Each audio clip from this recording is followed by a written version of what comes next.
नमस्कार मित्रांनो, महाराष्ट्रात अशी अनेक प्रेक्षणीय ठिकाणं आहेत ज्या इतिहासाची आणि परंपरेची साक्ष देतात. आज आपण अशाच एक अद्भुत ऐतिहासिक ठिकाणी भेट देणार आहोत. बारामोटेची विहीर, सातारा.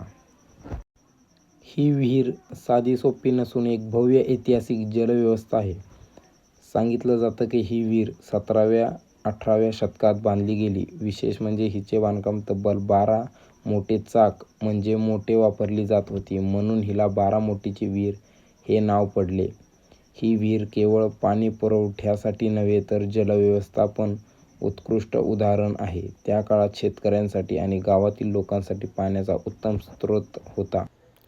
या विहिरीची रचना पाहिली तर आपण तख्खौ जवळपास 110 फूट लांब, 110 फूट रुंद आणि 50 फूट खोल अशा या विहिरीच्या पायऱ्या, बोगदे आणि पाणी उचलण्याची खास व्यवस्था होती.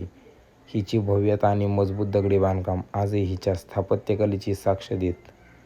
या विहिरीत 12 मोठ्या मोट्याची व्यवस्था होती, जी बैलांच्या मदतीने चालवली जायची. यामुळे मोठ्या प्रमाणात पाणी उचलून शेतात वापरले जात असे.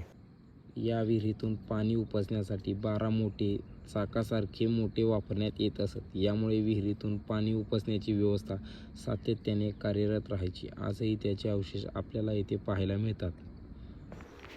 ही केवळ एक विहीर नाही तर आपल्या पूर्वजांच्या दूरदृष्टी, स्थापत्य कौशल्य आणि मेहनतीचं प्रतीक आहे. अशी ऐतिहासिक ठिकाणं जपणं आणि पुढच्या पिढीपर्यंत पोहोचवणं आपली जबाबदारी. तुम्हाला व्हिडिओ कसा वाटला? जर तुम्ही बारामोटेची विहीर पाहिली असेल तर तुमचे अनुभव खाली कमेंटमध्ये नक्की शेअर करा. आणि अशाच भन्नाट अशा व्हिडिओ पाहायचे असतील तर आपल्या चॅनलला सबस्क्राईब करा.